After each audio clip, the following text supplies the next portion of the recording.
السلام عليكم ورحمة الله وبركاته أصحابتك وحرن جنال كمر كلا سود وواضح أدي أدوم هسنتين مقالكم وحربا إن ندي كل وذاقه هول جلده إذا ماذا آيس أي تضبات كلابات كوضان مقالوين كمتاناه سين بول إيه مينيابوليس أي وحى لجو قبقبتي dad aad u fara badan oo Soomaali ay ku jirto hadda ciidamada ICE waxay sheegeen in dad 20 qof ka badan ay xireen iyadoo waliba howlgalka toddobaadkii labaad uu socdo shalay waxa la arkayay iyagoo maqaaxiyo iyo sidoo kalena xaafadda sida Riverside galayay waxay ciidamada ay sheegeen 70% dadka ay xireen inay yihiin dad dambiye leh gudoomiyaha gobolka Tim Wallace ayaa sidoo kale waxa uu waraaq u diray wasiirka amniga gudaha Christina oo wasaaraddeeda ay ciidamada ICE hoos yimaadaan waxaana uu sheegay in ay bal faahfaahin ka soo bixiso iyo sharaxaad dadka ilaa iyo hadda la xiray oo waliba dad sharci leh ay ku jiraan muuqaalkan marka waxaan rabaa inaan idinku la wadaago shalay ayaa xaafadda sida Riverside ee Minneapolis ku taala waxaa laga qabtay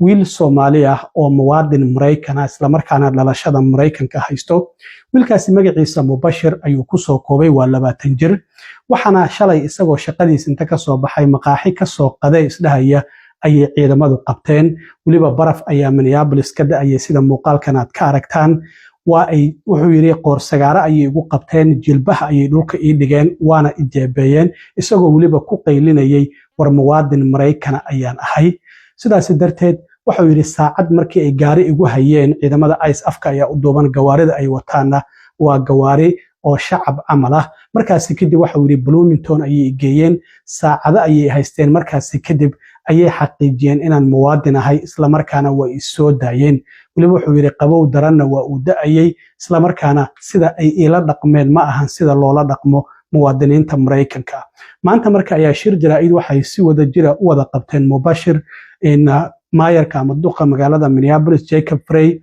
iyo taliyaha booliska Minneapolis Brian O'Hare waxana uu ka warbixiyay sidii ay wax ugu dhaceen iyadoo waliba markii wareysigaasi uu dhamaaday kadib wariyaasha Soomaalida oo Mubashir oo luqadda Soomaaliga aan aad u aqoonin ay su'aalo weydiiyeen isla markaana isagoo English iyo Soomaali ku hadlayay ayaa bal waxa uu ka warbixiyay qaabka loo xiray iyo sidoo kalena markii la soo daayay iyo sida ay ciidamada ICE ay ula dhaqmeen My name is Mubashir. Shala waxa ay joojiyay ICE. Waxaan soo baxay shaqada. I came downstairs to get some food. Markaan waxay joojiyeen ICE agent. Ima weydiin wax su'aalo, no questions, no nothing. Markii he ran at me, wuu joojiyay. Macala he pushed me against the wall. Hold you pushed me. Markaan he handcuffed me. Waxa dhahay I'm a US citizen. I have my ID on my phone. Let me go. We don't care. Do the EBN, dragged me through the snow. He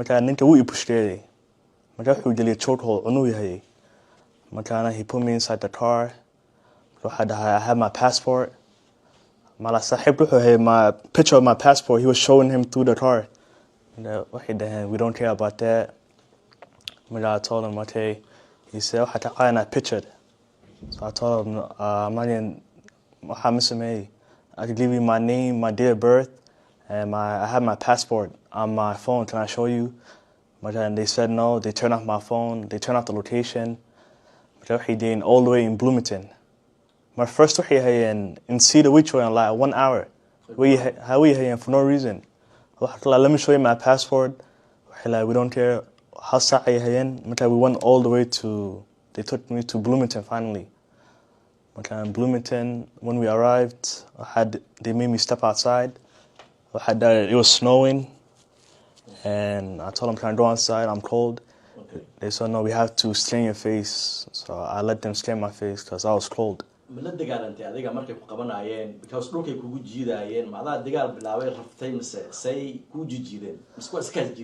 Well, I was handcuffed.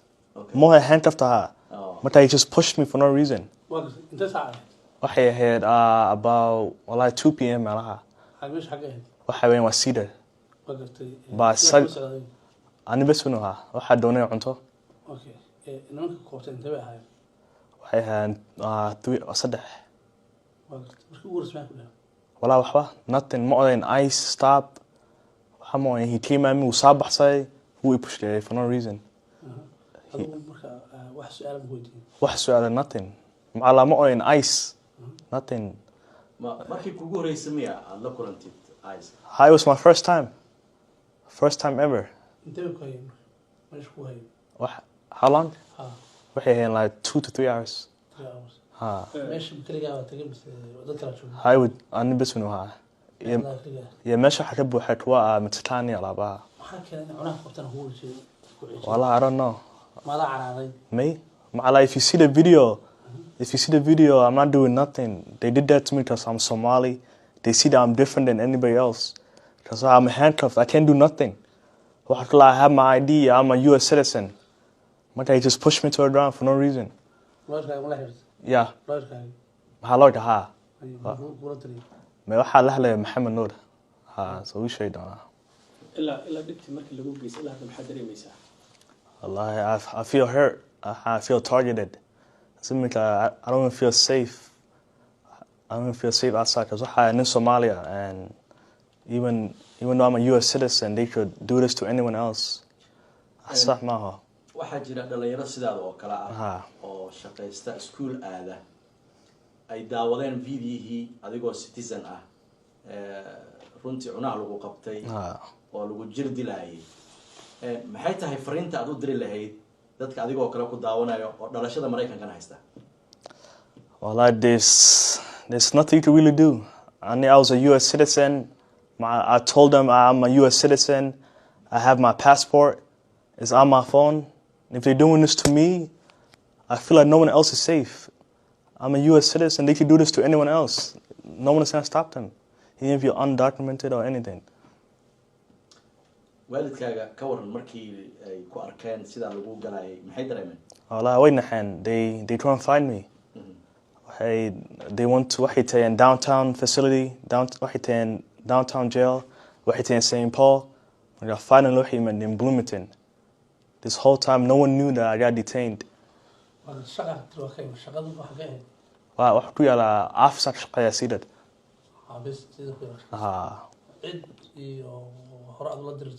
Yeah, me?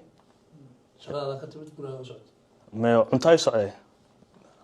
Daway waxa joogay like less than 10 seconds.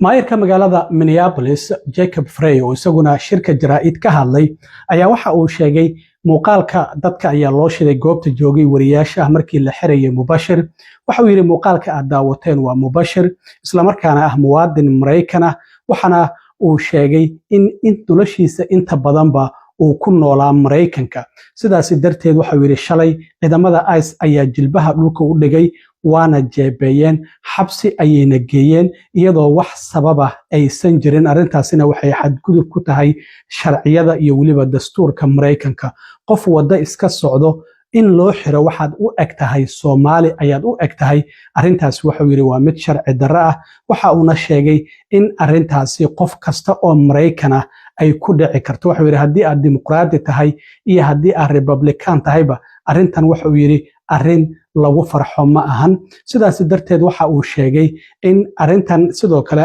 aasaasayashii Mareykanka iyo sidoo kalena dadka u ololeeya cadaaladda arintan waxa loo baahan yahay waxa la joogaa waxa uu yiri xilligii aan istaagi lahayn isla markaana aan hadli lahayn waxa uu yiri waxaan doonayaa inaan su'aal iska basic ah oo caadi aan weydiiyo qof kasta oo muwaadin Mareykan ah waxana aan ka doonayaa jawaab caadi ah ma tahay qof muwaadin ah oo Mareykan ah hadii aad tahay waxa Mubashir ku dhacay adigana waa kugu dhici karaan oo Mubashir kama duwanid ayuu yiri maayarka ama magaalada Minneapolis waxana sidoo kale uu sheegay in ciidamadan ICE ay xadgudub ay sameynayaan sidaas darteed amarka sare oo la soo siiyay uu yahay taga Minneapolis dadka sharci darrada ah ee Soomaalida soo xirxira arintaasina waxa uu yiri arin macquul ma ahan waa una ka digay waxa uu sheegay in arintaasi ciidamada ICE iyaga nafsad ahaantooda waxa ay qabanayaanba aysan ogeyn hadaba maayarka magaalada Minneapolis oo shirka jaraa'id oo wiilka shalay ICE xireen Mubashir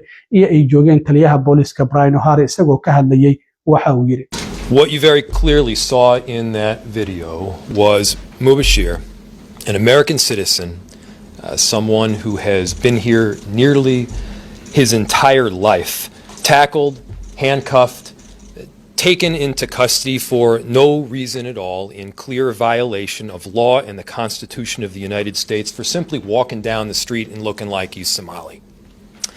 This should make every single person in America, whether you are a Democrat or Republican, livid.